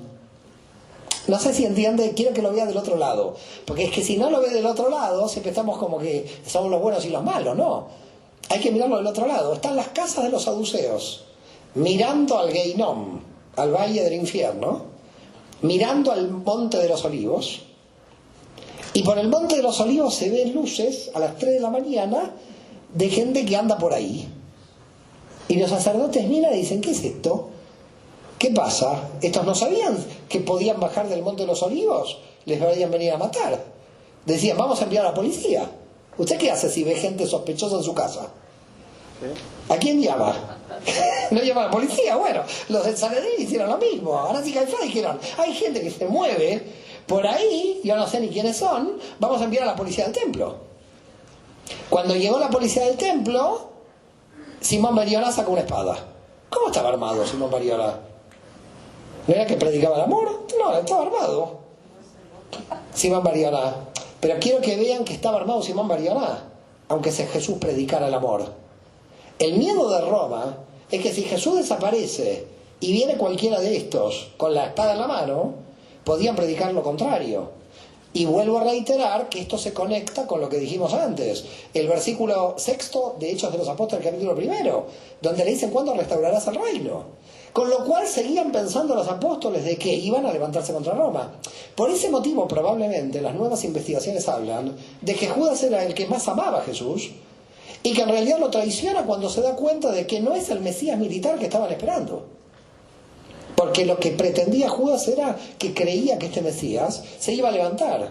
Y cuando se da cuenta que sigue hablando de paz y amor, Judas dice, ¿qué paz y amor? Quiero que usted se levante contra Roma. Y parece ser que la frustración, es decir, parece que Judas era el más fanático seguidor. El que lo traiciona es el más fanático, pero es el que creía realmente en que Jesús en un momento iba a cambiar el discurso, es decir, que la estrategia, el amor era una estrategia de él. Y que en un momento iba a cambiar el discurso y iba a pasar a la guerra. Por eso se da cuenta del desastre que hace y después se suicida. ¿Estamos de acuerdo? Con las implicancias que tiene el suicidio en Israel, que está muy mal visto en la tradición judía. Pero por lo menos tenía conciencia. Ahora hay gente que hace lo mismo que Judas, pero sigue caminando por ahí. Por lo tanto, la cuestión... Las cosas hay que decirlas, ¿no? Hay Judas por todos lados que están tan tranquilos. Este por lo menos se suicidó. Quiere decir que tenía conciencia. Al pobre Judas también hay que darle lo suyo, ¿no? Tenía conciencia de lo que hizo, me suicidó, qué bien. ¿no? Entonces, a lo que vamos es a su pregunta, perdón, porque yo ya me estoy liando, no sé por dónde voy, es que el reino de Dios puede ser visto del exterior o del interior. Si la gente lo ve del exterior, hace revoluciones socialistas y todo, y hace cosas por ahí. Si la gente lo ve del interior, pide un cambio interior. La mística va por el cambio interior. Es decir, lo que quieren todos los místicos es que cambie la persona, si no la sociedad no va a cambiar. Entonces Jesús tenía una idea mística, iba al sujeto, iba al individuo. Jesús no habla de cómo tomar el poder en el Estado y qué se va a hacer en el Estado. Jesús habla al sujeto. ¿Por qué la gente se identifica con Yeshua en el mensaje de Yeshua? Porque te habla a ti. Es un poco como los salmos. Yeshua te está hablando a ti directamente, sin intermediación.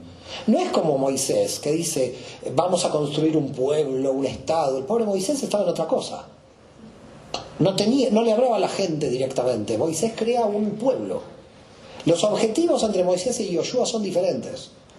Moisés tiene la preocupación de que tiene que crear una nación. Yeshua ya tiene la nación hace 1300 años. Lo que quiere es que se eleve el nivel de conciencia de la nación. Es totalmente diferente. No sé si lo pueden ver. Sí.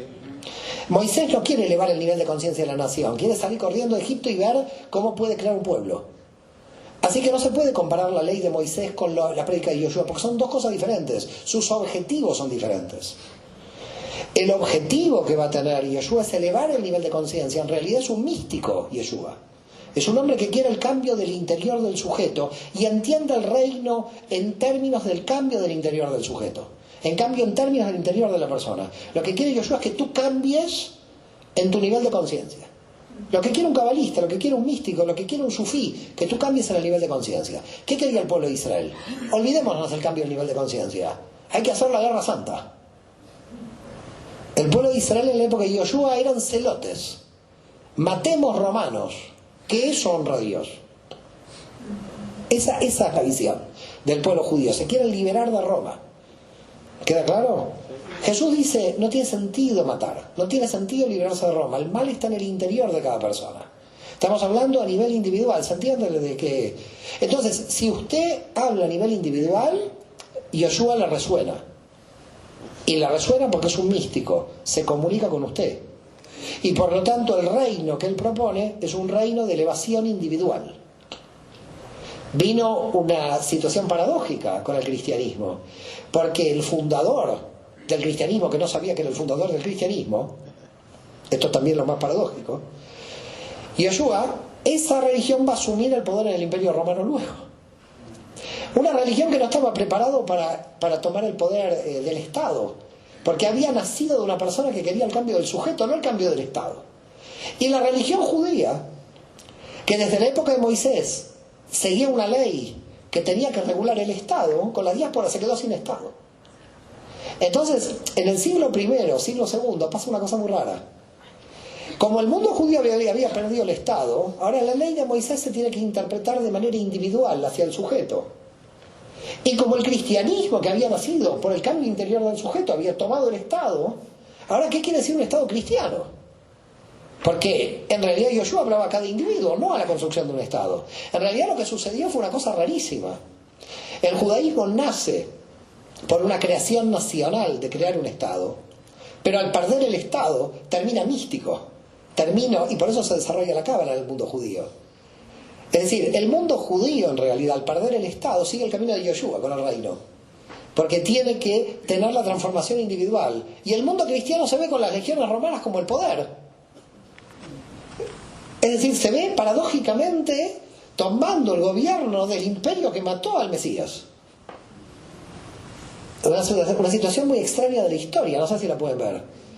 Es decir, el imperio romano cuando se hace cristiano es el imperio que había matado al Mesías, y el pueblo judío que tenía la ley de Moisés para construir una ley del Estado pierde el Estado.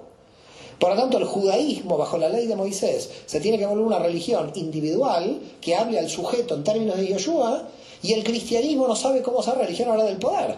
Y por eso se crea la Iglesia Católica. Pero la Iglesia Católica de alguna manera manifiesta la respuesta a un cristianismo que tiene que obligadamente asumir el poder, pero que no había nacido para asumir el poder, había nacido para la redención del reino interior del sujeto. Y los que ahora trabajaban la redención interior del sujeto eran los judíos que habían perdido el Estado, pero cuya ley no estaba a favor de la redención del sujeto, cuya ley había sido creada por Moisés para crear un Estado. No sé si entienden el problema. ¿Se entienden los cables cómo se cruzaron? No, porque esto hay que verlo bien, si no, no se entiende nada. Muy buena tu pregunta, podríamos seguir todo el día aquí. Y lo de la restauración Restauración de las 12 tribus, es verdad, la segunda que falta. El tema de las 12 tribus es un problema, porque el problema ¿cuál es? Que con Sargón II, en el año 714, se dice que esas tribus desaparecieron, que fueron llevadas a la Bactriana. No sé si saben dónde queda la Bactriana. Suena como medicina, pero... La Bactriana parece una medicina, esto. No es el ayahuasca esto. No, la Bactriana era una provincia del Imperio Asirio. Y esa provincia del Imperio Asirio queda hoy donde es Afganistán. Quiere decir que si hay alguien heredero de las tribus perdidas, son los talibanes. Que sepáis. Así que cuidado. Ahí se enviaron las tribus perdidas. A la Bactriana. Ahí terminaron. Pero aquí hay un problema realmente curioso. Y es que se dice en la historia que hay tribus perdidas, pero aparece Saulo de Tarso diciendo que es de la tribu de Benjamín. Y se supone que la tribu de Benjamín estaba perdida. Porque las tribus del reino de Judá eran Simón, la mitad de Manases y Judá. Ese es el reino de Judá. Y el reino de Israel del norte era toda la tribu de Benjamín. ¿Cómo Saúl de Tarso dice soy de la tribu de Benjamín? Quiere decir que en la época de Yoshua no había tribus perdidas. Había desaparecido Israel, pero había muchos que pertenecían a tribus que venían de Israel. Quiere decir que en realidad todavía existían las 12 tribus. No se habían perdido totalmente. Luego esto se manipuló teológicamente y ahora se habla de tribus perdidas para justificar a los falayas negros de Etiopía que vienen a Israel, a los indios de Menashe, etc. Y aquí empieza la cuestión teológica. Pero históricamente podríamos considerar que mucha gente de esas tribus perdidas nunca se perdieron. Siempre quedaron dentro de Israel. Gracias. Bueno, gracias. ¿Tenemos otra pregunta, doctor? Sí. Buenos días. Buen día. Es un honor. Gracias. Muy rico todo esto. Gracias. Voy directo a la pregunta. Mencionó que hubo muchos grupos que tuvieron sus líderes y que todos fueron asesinados por Roma, pero que el grupo de Yeshua fue el único que sobrevivió. Entonces, mi pregunta es, ¿alguna evidencia histórica fuera de los escritos que tenemos en el Nuevo Testamento sobre la resurrección de Yeshua? A ver, evidencia histórica ninguna, Okay. fuera de los escritos, pero sí hay en Flavio Josefo una cosa muy inquietante. No sé si usted lo conoce. Sí. ¿Conoce esto? Sí. ¿Lo de Flavio Josefo? Sí. Bueno, entonces cuéntelo al público. Lo que pasa... No, ¿Para qué voy a contarlo? ¿Lo conoce y yo qué hago ahora? Bueno, quizás el público no sabe, porque la gente no lo sabe él solo. Lo que pasa es de que... bueno, ¿Quiere que lo diga? ¿Quiere que lo diga yo? Sí. Bueno, está bien, lo digo yo. Pero lo dice Flavio Josefo, no lo digo yo. Flavio Josefo, cuando fue la guerra del 66, que lo vamos a explicar luego, la guerra del 66, pero bueno, ahora tenemos que explicar la guerra del 66. En la guerra del 66 murieron muchísima cantidad de judíos contra Roma. En esa guerra se habla casi de 500.000 muertos, una cosa de locos. Roma, cuando terminó de conquistar Judea, a los prisioneros, algunos los esclavizaba, pero a otros los crucificaba. Depende el rango. Si había gente que podía poner prisionero, pero había gente muy rebelde. A los rebeldes los crucificaba. Flavio Josefo cuenta, él mismo, que él le pidió a Tito que él encontró 3 amigos que estaban siendo crucificados. De Flavio Josefo. Y Flavio Josefo fue a Tito, que era amigo de él, porque él se volvió secretario de Tito, y le dijo, por favor, son mis amigos, por favor, bájalos de la cruz, porque no los quiero ver sufrir así. Los bajaron de la cruz, 2 de ellos murieron y 1 sobrevivió. Con lo cual, aparece una cosa muy rara. Parece ser que hay casos muy excepcionales de supervivencia a la cruz. A los 2 horas, hora. Si hacemos cálculos, hay todo un problema. La pregunta es cuánto estuvo Jesús en la cruz. Y eso es lo que no podemos situar exactamente, porque eso nos daría la posibilidad de sí, no es que resucitó, sino que realmente pudo llegar a sobrevivir a la cruz. Y hay cosas muy raras. Primero, que el soldado romano no le corta las piernas, que aparece José de Arimatea pidiendo el cuerpo. Hay cosas muy raras ahí, porque Roma siempre cortaba las piernas del muerto. Nadie sabe qué pasó, quién al soldado romano le dijo que no les corte las piernas, porque no se las cortó. Luego nadie sabe por qué interviene José de Arimatea pidiendo el cuerpo. Y nadie sabe exactamente el horario en que estuvo, porque se sabe que en 1 hora y media, 2, todavía podría haber sobrevivido. Entonces aquí nos queda una duda, según Flavio Josefo. No según Flavio Josefo. Flavio Josefo no habla de este tema directamente. Estoy poniendo este caso de que uno de los amigos se salvó de la cruz. ¿A qué hora pudo haber sido él ejecutado? Se puede calcular entre las 12 y las 12 y media probablemente. Pero como era un rabino judío que si caía Shabbat, el problema de Shabbat es que no puede ser enterrado un judío en Shabbat, hubiera tenido que quedar en la cruz como 36 horas en la cruz. Entonces pidieron el cuerpo rápidamente. Y por eso interviene José de Arimatea. Y piden el cuerpo muy rápidamente.